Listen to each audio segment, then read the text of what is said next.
Le Parti des peuples africains, Côte d'Ivoire. Oui, j'accepte d'être votre candidat pour la présidentielle prévue en octobre 2025, a annoncé Laurent Gbagbo lors d'une cérémonie de sa formation, le Parti des peuples africains, Côte d'Ivoire. Laurent Gbagbo. Monsieur Laurent Gbagbo, ex-président de la Côte d'Ivoire 2010. Après les événements cinglants post-électoral, Monsieur Laurent Gbagbo, vous savez qu'il a été à La Haye. Alors blanchi et gracié en 2018, si je ne me trompe pas, par son excellence le président Alassane Dramane Ouattara. Mais ce qui fait la particularité de cette grâce présidentielle, c'est que Laurent Gbagbo n'a pas été amnistié, tel comme le cas de Ousmane Sonko et de Diomaye Faye, qui sont aujourd'hui à la tête de l'État. Vous savez qu'il y a eu de l'amnistie générale au Sénégal, de la part du peuple sénégalais et de Macky Sall. Ce qui a permis à M. Diomaye Faye d'être inscrit sur la liste électorale. Maintenant, aujourd'hui en Côte d'Ivoire, ça me fait de la peine de parler de ce sujet-là. Parce que moi, je pensais que M. Laurent Gbagbo, de son retour de La Haye, sincèrement, c'est mon point de vue, d'accord? Mon point de vue peut être différent du vôtre. Je pensais que M. Laurent Gbagbo avait tourné la page de la politique politicienne. Je pensais sincèrement. Je sais que c'est quelqu'un qui est aimé par une tranche, n'est-ce pas, population ivoirienne. Ça, j'en suis conscient. Mais je pensais que, avec tout ce qui s'est passé, je pensais qu'il avait, comme on aime dire souvent, il a déposé le crampon. Mais non, c'est pas le cas. Monsieur Laurent Gbagbo a 78 ans. Un peu plus que Monsieur Donald Trump. Parce que Donald Trump, bientôt, il aura 78 ans. Et donc, Monsieur Laurent Gbagbo, bientôt, il aura 79 ans. Mais pour le moment, il a 78 ans. Vous savez, on risque de voir la même chose qui se passe aux États-Unis. On risque de voir la même chose en Côte d'Ivoire. C'est-à-dire, lorsque vous prenez Monsieur Joe Biden, qui a 82 ans, il a même âge que Alassane Dramane Ouattara. D'accord? Alassane Dramane Ouattara, il a 82 ans. Monsieur Joe Biden a 82 ans. Il y a juste quelques mois entre eux. Parce que je crois bien Dramane Ouattara, il est né au mois de janvier. Et je crois bien que Monsieur Joe Biden, il est né au mois de novembre, quelque chose comme ça là. Septembre, novembre, quelque chose comme ça, si je ne me trompe pas. Et donc, ils sont tous, si je ne me trompe pas, je crois bien de 42, si je ne me trompe pas. Et Monsieur Laurent Gbagbo et Monsieur Donald Trump, ils ont à peu près les mêmes âges. Il y a juste une année entre eux. C'est-à-dire que Laurent Gbagbo, je crois bien, il est plus âgé que Monsieur Donald Trump. Donald Trump, 70 ans, 77 ans. Monsieur Laurent Gbagbo, 78 ans. Donc, on risque d'assister à la même chose en Côte d'Ivoire. Parce que, vous savez pourquoi je le dis? Rien n'empêche aujourd'hui Alassane Dramane Ouattara de se présenter aux élections présidentielles en 2025. Rien. D'abord, je crois sur le plan santé, il est en forme. D'accord? Sur le plan santé, il est en forme. Et pourquoi je dis rien ne l'empêche? D'abord, en grande partie, ses militants sympathisants voteraient pour lui. Ils sont pour sa candidature. Les militants de Alassane Dramane Ouattara, ils sont pour sa candidature pour un 4e mandat. Bon, on va dire pour un 2e mandat de ce qu'ils appellent encore combien de républiques, je ne sais pas. Mais pour nous autres, c'est 4e mandat. Et il y a une bonne partie de la population ivoirienne. Là, je suis dans la politique ivoirienne sur le territoire ivoirien. D'accord? Je ne parle pas de la politique étrangère d'Alassane Dramane Ouattara. Parce que là, il y a deux choses. il y a la politique étrangère d'Alassane Dramane Ouattara dans la sous-région qui est mal appréciée, et il y a la politique intérieure d'Alassane Dramane Ouattara qui concerne la Côte d'Ivoire. D'accord? Là, je suis dans la politique intérieure même de la Côte d'Ivoire et non la politique extérieure. Maintenant, dans cette politique intérieure, aujourd'hui, la plupart des Ivoiriens, d'accord? Moi, j'ai plein de potes ivoiriens. Je suis dans la communauté ivoirienne, donc je me baigne là-dedans. La plupart des Ivoiriens, même ceux qui soutenaient par le passé M. Laurent Gbagbo, au vu de tout ce que Alassane a réalisé, c'est vrai, il y a eu des massacres, on ne va pas rentrer dans les détails et réveiller encore les morts, d'accord? Au vu de tout ce que Alassane a réalisé en Côte d'Ivoire, en termes d'infrastructure, en termes de travail, ce qu'il est en train de faire encore, je crois que Alassane s'est construit en réalité un monde du côté opposition, mais aussi au niveau de son propre parti. C'est-à-dire que il y a beaucoup qui soutenaient des opposants hier, d'accord? Beaucoup qui étaient hier Laurent Gbagbo, qui étaient Henri Konan Bédié, qui étaient d'autres partis politiques. Aujourd'hui, la plupart disent quoi? Oui, Alassane, il a fait du bon boulot. C'est vrai, on n'aime pas sa tête, d'accord? On n'aime pas la manière dont il est venu dans la tête de l'État, mais il a fait. Vous savez, quand on dit on n'aime pas sa tête, mais ce qui viendra derrière, après ce mais, si cela est positif, ça veut dire que vous avez déjà réussi à conquérir, n'est-ce pas, le cœur des gens. Même des gens qui ne sont pas de votre parti. Donc, tenez compte de cela. Et donc, voici les raisons pour lesquelles je dis pourquoi Alassane Dramane Ouattara, il n'y a rien qui l'empêche aujourd'hui d'être candidat pour sa propre succession. Et maintenant, si le hasard nous plonge dans ce cadre de figure où Alassane, voyant la détermination de Laurent Gbagbo, parce qu'il dit qu'il accepte d'être candidat. Et donc, Alassane, je crois par fini, ils vont accepter la candidature de Laurent Gbagbo. Parce que, vous savez, c'est pas encore fini en Côte d'Ivoire. J'aime à le dire, ça me fait de la peine, mais c'est pas encore fini en Côte d'Ivoire. On peut tout construire dans un pays.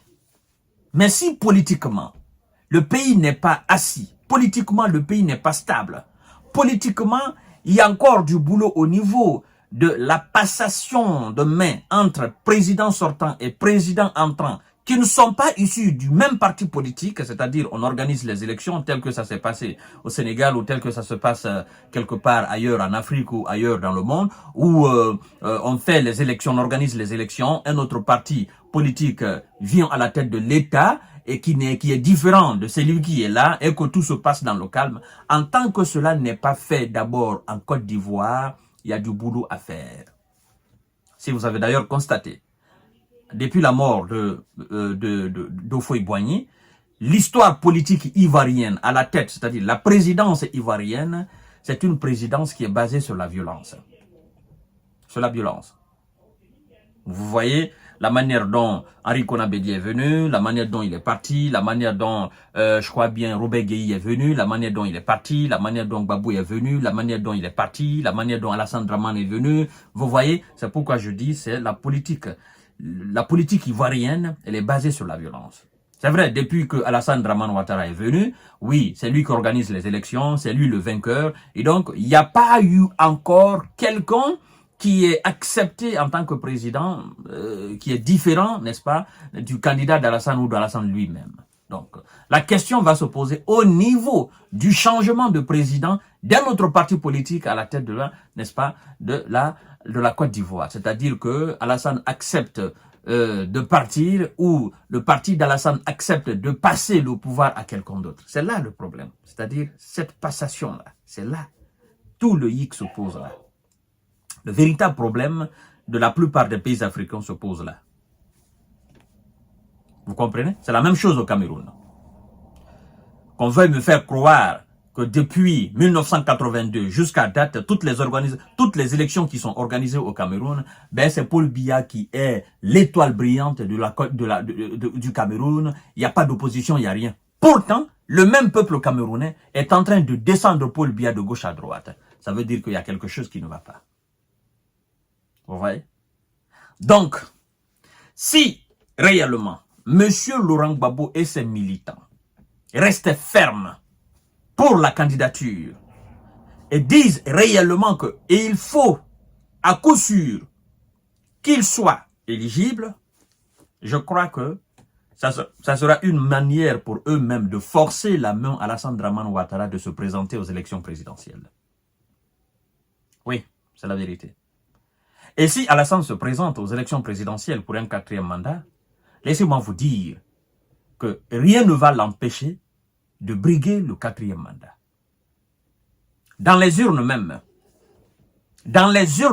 à part même la corruption qu'on fait souvent dans les élections, dans les urnes même, je crois que Alassane va battre, je parle du territoire ivoirien, hein, je crois que Alassane va battre Laurent Gbagbo, dans les urnes même.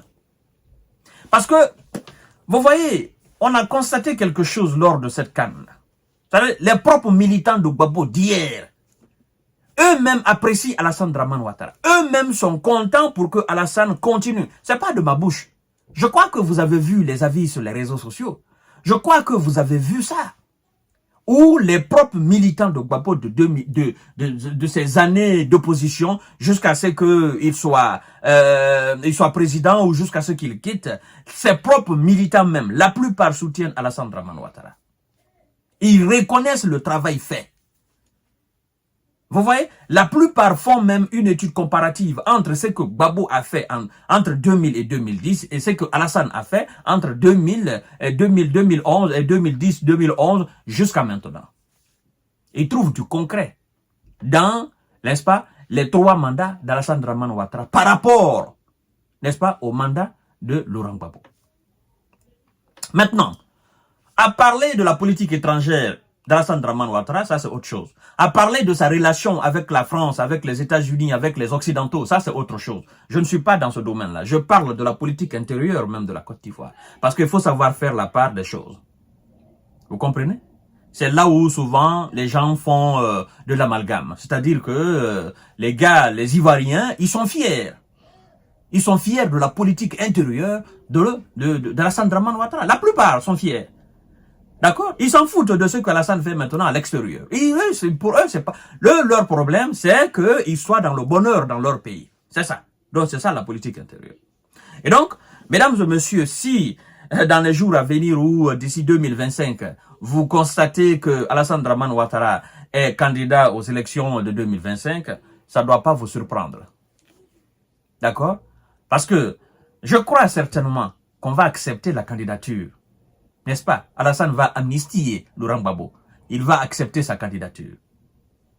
Et en le faisant, il devient encore plus grand, au fait. Aux yeux même des militants, ça ne sera pas sous une pression de qui que ce soit. Ça ne sera pas sous une pression, n'est-ce pas, d'une quelconque manifestation de la part des militants de Laurent Gbagbo. Non.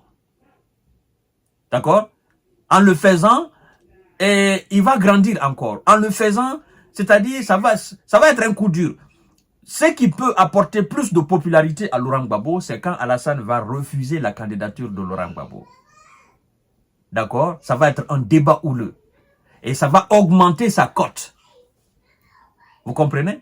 Mais si Alassane, dans la foulée, d'accord, dans ce petit mouvement d'ici 2025, il valide, il amnistie, d'accord, il valide la candidature de Laurent Gbagbo, ben écoutez, la tension baisse.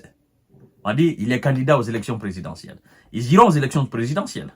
Forcément, Alassane sera candidat. Ils iront aux élections présidentielles. Et aux élections présidentielles, dans les urnes, ce sont les Ivoiriens qui vont les départager. C'est ça, en fait, le problème. C'est-à-dire, l'Ivoirien de 2000 et 2010 est différent de l'Ivoirien de 2011 à 2024. Il y a une potentialité de différence entre les mentalités. Avant, il y avait des militants aveugles. Aujourd'hui, il y a des militants réalistes, les militants, n'est-ce pas, les militants progressistes qui se disent, oui, c'est mon président, mais ce que j'ai vécu sous son règne est différent de ce que j'ai vécu sous le règne de tel président. Malgré que je n'aime pas sa gueule, mais je reconnais les efforts fournis par ce président, n'est-ce pas, pour tirer la Côte d'Ivoire vers le haut. Et donc, je vote plus pour le progrès de la Côte d'Ivoire que une question d'ethnie ou une question de partisans aveugles. Vous voyez? Donc, la jeunesse ivoirienne d'aujourd'hui, elle est largement différente de la jeunesse ivoirienne de 2000 à 2020. De 2000 à 2010 ou moins ça. Il y a une potentialité de différence entre les deux jeunesses là. Le monde progresse. Les gens ont vu la réalité. Vous voyez?